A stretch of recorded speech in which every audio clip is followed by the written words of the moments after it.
नमस्ते। बात करेंगे 28th चैप्टर की, दैट इज शल्य आहरण विधि। तो अष्टाविंशतितमो अध्याय अथात शल्य आहरण विधिम अध्यायम व्याख्यास्यामः इति स्माहु रात्रेयादयो महर्षय। तो अब इसके आगे शल्य आहरण विधि नामक अध्याय का व्याख्यान करेंगे। जैसा कि आत्रेय आदि महर्षियों ने कहा था, शल्यों की 5 गतियाँ कौन सी हैं? वक्र, ऋजु, तिर्यक, ऊर्ध्व, अधः शल्यानाम पंचधा गति। तो शल्यों की गति 5 प्रकार से होती है। ऋजु वक्र होगी, पहले मतलब टेढ़ी, मतलब ऋजु मतलब सीधी होगी, तिर्यक मतलब तिरछी होगी, ऊर्ध्व और अधः मतलब ऊपर और नीचे। तो शल्य का लक्षण शरीर बाधकर्म सस्यम सुश्रुत सूत्र स्थान 26 में दे रखा है। फिर अंतः शल्य ज्ञान विधि क्या है? ध्यामम शोफ रुजावंतम स्रवंतम शोडितम मुहुः अभ्युदगतम बुद्बुद वत पिटिकोपचतम व्रणम मृदुमांसम च जानीयातः शल्यम समासतः। तो अंतःशल्य के लक्षण क्या हो गया? श्याम वर्ण, शोफ और पीड़ा युक्त, बार बार रक्त को बहाने वाले, चारों ओर से ऊपर को उठा, बुलबुल के समान छोटी छोटी पिटकियाओं से भरे तथा कोमल मांस वाले व्रण को संक्षेप में शल्युक्त समझना चाहिए। फिर क्या है? त्वगगत तथा मांसगत शल्य का लक्षण क्या होगा? विशेषाद त्वगगते शल्ये विवरणः कठिनायतः सोफो भवति सांसस्ते शोफ चोषः सोफो विवर्धते पीड़ना क्षमता पाक शल्य मार्गो न रोहति। तो विशेष करके त्वगगत शल्य में विवरणता रहती है, शोफ कठिन एवं फैला होता है, मांस स्थित शल्य में चोष मतलब जलन होता है और शोफ बढ़ता है, दबाने पर असहिष्णुता और पाक होता है और शल्य मार्ग भरता नहीं। चोष मतलब सब अंगों में होने वाला बेचैनी करने वाला तीव्रदाह चोष कहलाता है। फिर आगे क्या है? पेशी स्नायु सिराग शल्य का लक्षण। तो पेशंतर्गते मांस प्राप्त वच क्षयतुम बिना आक्षेप स्नायु जालस सरंभ स्तंभ वेदना स्नायुगे दुर्हरम चैतत सिरादमानम सिराश्रते। तो शल्य के पेशी में होने पर मांसस्थ शल्य की बात सब लक्षण होते हैं, परंतु सूजन नहीं होती है। स्नायु में शल्य होने पर आक्षेप, स्नायु जाल में क्षोभ, जड़ता और वेदना होती है और यह शल्य कठिनाई से निकलता है। सिरा में आश्रित शल्य में सिरा में आधमान वायु से भरना होता है। स्रोतोगत शल्य का क्या लक्षण है? स्वकर्म गुणहानि स्यात् स्रोतसाम स्रोतसी स्थिते। तो स्रोतों में शल्य होने पर उस स्रोत के कर्म एवं गुणों की हानि होती है। फिर आगे है धमनी शल्य का क्या लक्षण है? तो धमनी स्थे अनीलो रक्तम फेन युक्तम उदीरेत। क्या है? निर्याति शब्दवान स्यांच हृल्लास सांग वेदना। तो धमनी में शल्य होने पर वायु झागदार रक्त को बाहर प्रेरित करती है और शब्द के साथ वायु बाहर आती है, रोगी को हृल्लास तथा अंगों में वेदना होती है। फिर अस्थिगत शल्य का क्या लक्षण है? तो संघर्षो बलवान अस्थि संधि प्राप्ति अस्थि पूर्णता न्यायक रूपा रुजो अस्थि स्थे सोफ। तो अस्थि संधि में शल्य होने पर बलवान क्षोभ होता है और अस्थि भारी अनुभव होती है, भारी अनुभव होती है एक्चुअली। अस्थि में शल्य होने पर नाना प्रकार के भग्न, ऋण, मृदित, पिच्चित, पीड़ित आदि वेदनाएं होती हैं और सूजन होती है। फिर है संधिगत शल्य का लक्षण। तद वच्च संधिगत चेष्टा निवृत्तिश्च भवेत। संधिगत शल्य में अस्थि संधि से अन्य संधियों में अस्थिगत शल्य होने से लक्षण तथा चेष्टा का न होना लक्षण होता है। फिर कोष्ठगत शल्य का क्या लक्षण है? आटोप कोष्ठ संसृते आनोह अन्न सक्रिन मूत्र दर्शनम च व्रणानने। कोष्ठ में आश्रित शल्य में आटोप आने तथा व्रण के मुख से भिन्न अवयव के अनुसार अन्न मल और मूत्र का निकलना या दर्शन होता है। फिर मर्मगत शल्य का क्या लक्षण है? विद्यान मर्मगतम शल्यम मर्म विद्ध उपलक्षण है। तो मर्मगत शल्य को मर्म के विद्ध होने के लक्षणों से पहचानना चाहिए। मर्म के विद्ध होने के लक्षण देह प्रसुप्ति, गुरुता, सम्मोह, शीतकांता, स्वेदो, मूर्छा, वमी, श्वासो वर्म विद्धस्य लक्षणम। फिर है त्वगादि अस्थि शल्य ज्ञान के अन्य उपाय। तो यथा सोम च परिश्रावे तु अगादिषु विभावेत। त्वचा आदि में स्थित शल्य को उनके अपने अपने स्रावों से भी पहचाने। यथा त्वकगत में लसिका, सिरादिगत में रक्त, अस्थि मज्जागत में मज्जा का स्राव होता है। फिर है शल्य का रोहण आदि।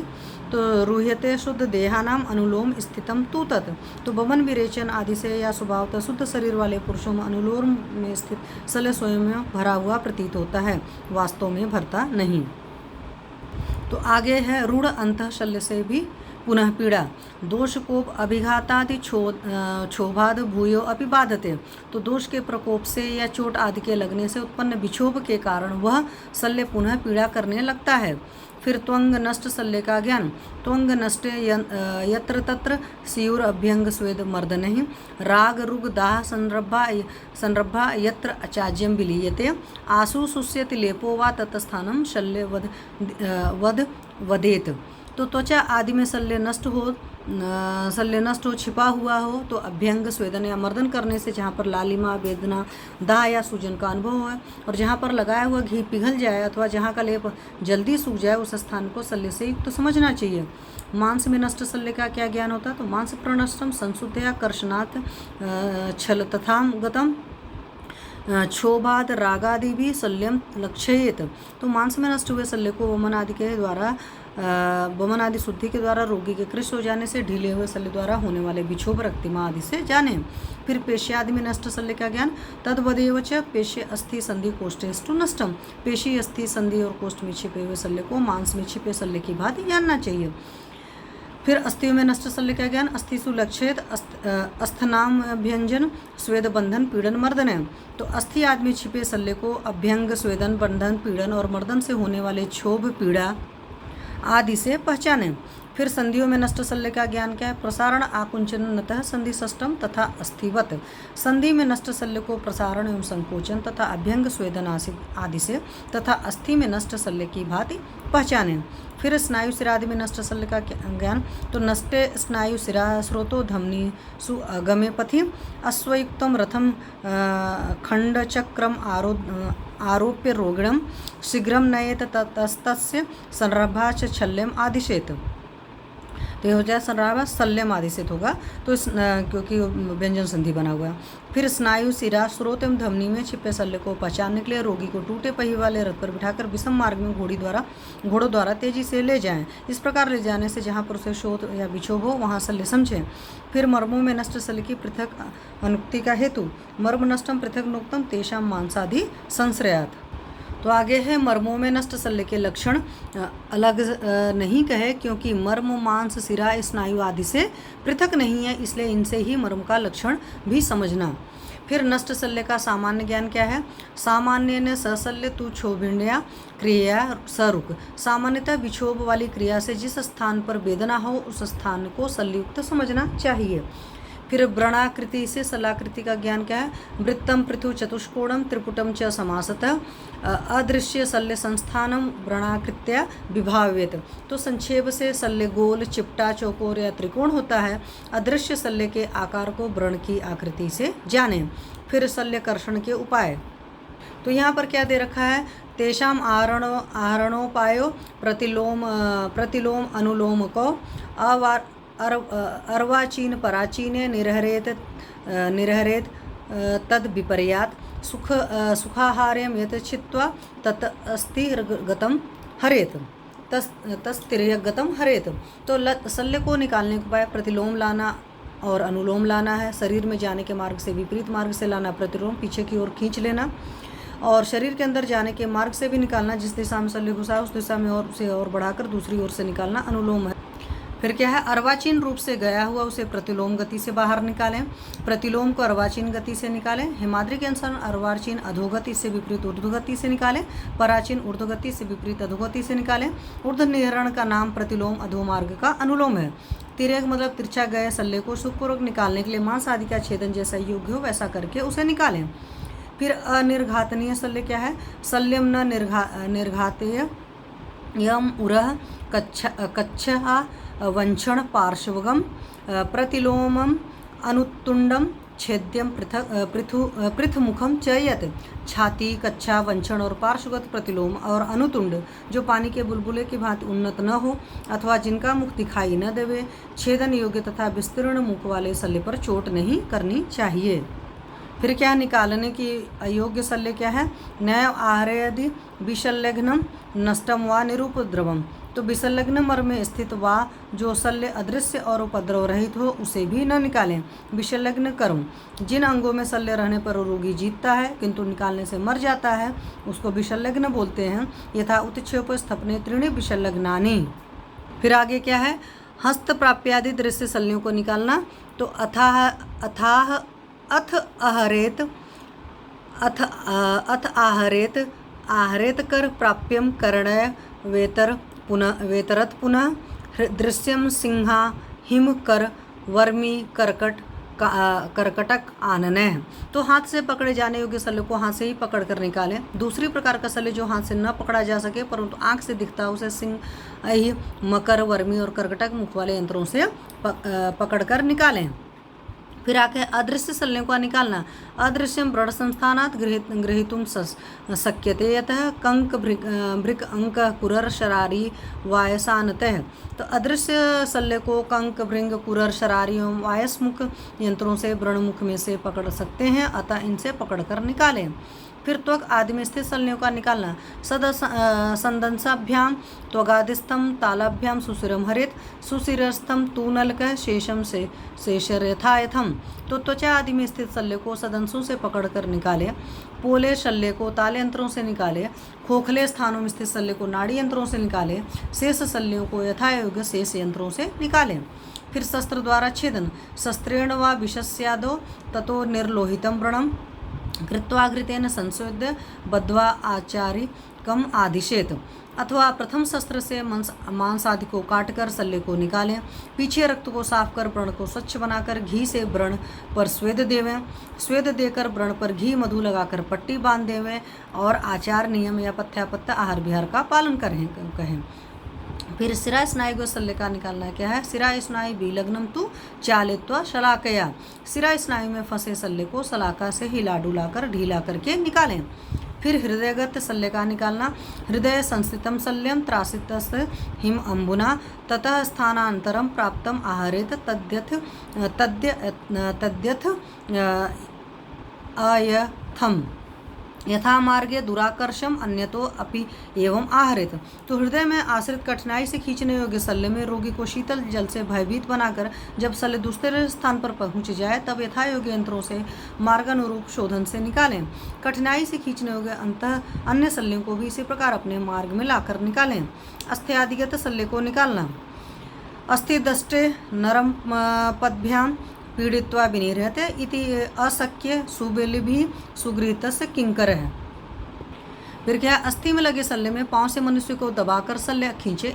यदि इस प्रकार से भी शल्य न निकले तो बलवान नौकरों से रोगी को पकड़वाकर तब खींचकर निकालें। धनुष की डोरी आदि में बांधकर शल्य का निकालना।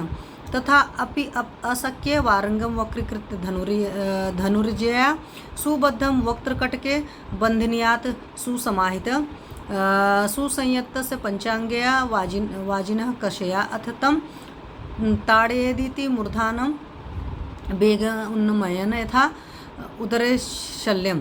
तो इससे भी यदि शल्य न निकले तब लोहे आदि के बने हत्थे को टेढ़ा करके धनुष की ज्या के साथ भली प्रकार बांध दे। अब इसको घोड़ी की लगाम में वैद्य भली प्रकार सावधानी से बांध देवे। घोड़ों के चारों पैर और मुख इन पांचों को पंचांगी बंधन से भली प्रकार बांधकर वैद्य उस घोड़े को इस प्रकार चाबुक मारे जिससे घोड़ा वेग से मुख को ऊंचा उठाए। इस प्रकार करने से शल्य बाहर निकल आवेगा। एवं वहाँ शाखायाम कल्पयत तरोह। यही क्रिया वृक्ष की शाखा में करें, अर्थात शाखा को झुकाकर उसकी रस्सी द्वारा शल्य के हत्थे में बांध देवें। अच्छी प्रकार बन जाने पर शाखा को छोड़ दें। शाखा झटके से ऊपर जाएगी तो शल्य भी निकल आएगा। बद्ध्वा दुर्बल वारंगम उषा भी शल्यम आहरित स्वैथुग्रस्त वारंगम शोफम उत्पीड़ित इत्युक्ति। तो निर्बल हत्थे वाले शल्य को बांस की खपची आदि से बांधकर निकालें। सूजन से छिपे हुए हत्थे वाले शल्य को युक्तिपूर्वक सूजन को दबाकर निकालें। फिर फूले हुए शल्यों को निकालना। मुद्गराह तया नाट्य निर्घात्यो तुंडितम हरेत तैरेव चान मार्गम मार्गो तुंडितम तुयत। ऊपर को मुख निकाले हुए शल्य को मुद्गर पत्थर आदि द्वारा नाड़ी से हिलाकर निकालें। अनुचित मार्ग में मुख निकाले हुए शल्य को मुद्गर पत्थर आदि से आघात करके मार्ग में ले आएं, फिर निकालें। अन्य प्रकार मृदित्वा कर्णनाकरणम नाड्यस्येन निगृह्य वा अयस्कांते निष्करणम विवृतस्य मृजुम स्थितम। तो जिन शल्यों में कर्ण हो जैसा भाला आदि उनके कर्ण को आघात से तोड़कर या नाड़ी मुख से तोड़कर पकड़कर निकालें। जिन शल्यों में कर्ण न हो, व्रण मुख फैला हुआ हो और शल्य सीधी दिशा में हो उसे अयस्कांत चुंबक से खींच लें। पक्वाशयगत शल्य का निकालना। पक्वाशयगतम शल्यम बीरिकेण विनिहरेत दुष्टवात विष स्तन्य रक्त तोयादि चूषण। पक्वाशय में पहुंचे शल्य को विरेचन से निकालें। दूषित वायु, विष, दूषित स्तन्य, दूषित रक्त, पानी आदि को सींग आदि से चूस कर निकालें। कंठादिगत शल्य का निकालना। कंठ स्रोतो गते शल्ये सूतम कंठे प्रवेशेत विषानात्ते ततः शल्ये विषम सूत्रम समम हरेत। तो गले में फंसे शल्य में रुई आदि के धागे को विष के साथ विस्मृणाल बांध कर गले में डालें। जब शल्य धागे में फंस जावे तब सूत्र को विष के साथ खींच ले में। फिर लाक्षाभयादि शल्य का निकालना। तो नाड्या अग्नितापितां क्षिप्त्वा शलाकाम अस्थिरीकृतां आनेज जातुषम कंठाज जतु विदग्धाम जातुषम। तो लाख के बने या लाख जैसी वस्तु का कोई शल्य गले में फंसा हो तो अग्नि से तप्त सलाखों को नालिका के अंदर रखकर पहुंचाएं। जब शल्य पिघलकर उस नलिका में फंस जाए तो जल से उसे ठंडा कर स्थिर करके खींच लें। इस प्रकार यदि लाख आदि का शल्य न हो तो गर्म शलाका में लाख, मोम आदि डालकर लगाकर गले में ले जाएं। शल्य उसमें जब चिपक जाए तब शलाका को खींच लें। फिर कंठगत मत्स्यकंटक आदि शल्य का निकालना। केशंदकेन पीतेन द्रव्य कंटकम आदि छिपेत कंटकम आक्षिपेत सहसा सूत्रबद्धेन वमतस्तेन चेतरत। तो इसमें है कि मछली आदि का कोई कांटा गले में फंस गया हो तो वायु वालों को तो गुच्छी को एक लंबे धागे में बांधकर वामक द्रव्य युक्त द्रव के साथ निगला देना चाहिए। फिर वमन होने पर वालों की गुच्छी को अकस्मात खींचने से शल्य निकल जाएगा। इसी प्रकार गले में फंसी केसुंद बालों की गुच्छी आदि को द्रव के साथ कांटा निगलाकर उसमें फंसाकर निकालें। यदि गले में क्षत हो तो त्रिफला को मधु घी चीनी के साथ मिलाकर धीरे धीरे निगलते हुए चाटें। मुख नासागत शल्य का निकालना। अशक्यम मुख नासाभ्याम अहर्तुम परतो नुदेत। मुख्य नासा का शल्य जो मुख्य नासा से खींचा न जा सके उसे आगे ढकेल देना। कंठगत ग्रास शल्य का निकालना। अपपान स्कंध घाताभ्याम क्रास शल्यम प्रवेशित। भोजन का शल्य गले में फंसा हो तो रोटी आदि तो उसे पानी पिलाकर स्कंध आदि पर मुक्के से मारकर अंदर प्रविष्ट करें। फिर आगे है नेत्र व्रणादिगत सूक्ष्म शल्य का निकालना। सूक्ष्म अच्छी व्रण शल्यानि क्षोम वाल जलैर्हरेत। आँख में या व्रण में कोई सूक्ष्म शल्य हो तो उसे रेशम से, बाल से अथवा जल से पोंछकर या साफ करके निकालें। नद्यादि में डूबने से उदरगत जल शल्य का निकालना। अपाम पूर्णम विधुनु याद वाक्शिर समायतम वामेच अमुखम भस्मरासो वा निखने नरम। तो पानी पिए हुए डूबने से या अन्य रूप में मनुष्य का सिर नीचा करके लंबा लटकाएं, खूब हिलाएं, बमन कराएं तब मुख तक राख के ढेर में गाड़ देवें। फिर कर्णगत जल रूप शल्य का निकालना। कर्णे अम्बु पूर्णे हस्तेन मथित्वा तैलवारणी छिपेद अधोमुखम कर्णम हन्याद आचूषेत वा। तो कान में पानी भर जाने पर तैल और पानी को हाथ से मथकर कान में डाल देवें। मुख को कान की ओर नीचा करके दूसरे कान पर हल्की चोट के इस प्रकार जल निकल जाएगा अथवा सींग आदि से पानी को चूस लेवें। कान से पीड़ा निकालना। कीड़ा निकालना होना चाहिए था। कीटे स्रोतोगते कर्णम पुरयल लवण अम्बुना सुक्तेन वा सुखेषण मृते क्लेद हरो विधि। तो चींटी आदि कीट आदि कान के स्रोत में पहुंच जाए तो कान को नमक के पानी से अथवा सुक्त से अथवा गर्म पानी से भर देवें। कीड़े के मर जाने पर मैल के समान निकलने का उपचार करना चाहिए।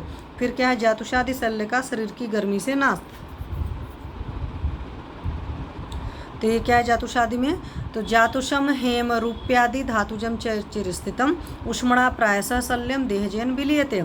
तो लाख जो होता है स्वर्ण चांदी आदि धातु के शल्य देर तक शरीर में रहने पर शरीर की गर्मी से प्रायः घुल जाते हैं। मिट्टी बांस आदि शल्य का स्वयं निकलना। तो मृदवेणु दारु श्रृंगास्ति दंतवालो पलानिन विषाणवेण यस्ताल दारु शल्यम चिरादपि प्रायो निर्भुज्यते तद्धि पचति आशु पलासृजे। तो मिट्टी, बांस, लकड़ी, सींग, अस्थि, दांत, बाल, पत्थर इनके शल्य शरीर में विलीन नहीं होते हैं। सींग, बांस, लोह, ताल, लकड़ी इनके सल्ले देर तक रहने से प्राय करके शरीर धातु या अंग से पृथक हो जाते हैं, क्योंकि मांस और रक्त को शीघ्र पचा जाते हैं। कभी कभी मांस और रक्त के पकने से पुई के साथ सल्ले बाहर आ जाता है, अन्यथा विद्युत की चिकित्सा में शस्त्र कर्म के द्वारा सल्ले भी आसानी से निकल जाता है। फिर मांस में छिपे सल्ले को निकालना। सल्ले मांसावगढ़े चेत्स देशो न विधेयते ततस्तम मर्दन स्वेद शुद्धिकर्षण बृंहणे। आगे क्या है? तीक्ष्ण उपनाह पान अन्न घन शस्त्र पदांकने पाचित्वा हरे शल्यम पाटनेषण भेदने। तो यदि मांस के अंदर गहरा छिपा होने से सल्ले का स्थान स्वयं न पके तो उसके लिए मर्दन, स्वेदन, वमनादि क्रम, क्रिस्ता करना, बृंहण करना, तीक्ष्ण उपना, तीक्ष्ण खानपान, पास पास में गहरा पोंछना आदि कर्म करके उसे पकावें। पकाने पर पाटन, ऐषण और भेदन क्रिया से सल्ले को निकालें। फिर शल्य निकालने में ज्ञान। शल्य प्रदेश यंत्राणाम आवेश बहुरूपताम तैस्तै रूपायर मतिमा शल्यम विदात तथा आहरेत। शल्य की, स्थान की तथा यंत्र की अनेक रूपता को देखकर बुद्धिमान कहे या न कहे यथायोग्य साधनों से शल्य को जाने और निकाले। फिर क्या है? इति श्री वैद्यपति सिंह गुप्त सोनु श्रीमद्वाग्भट विरचितायाम अष्टांग हृदय संहितायाम सूत्र स्थाने शल्य आहरण विधिर नाम 28वां अध्याय। इस प्रकार विद्योतनी टीका में सूत्र स्थान का शल्य आहरण विधि नामक 28वां अध्याय समाप्त हुआ। Thank you.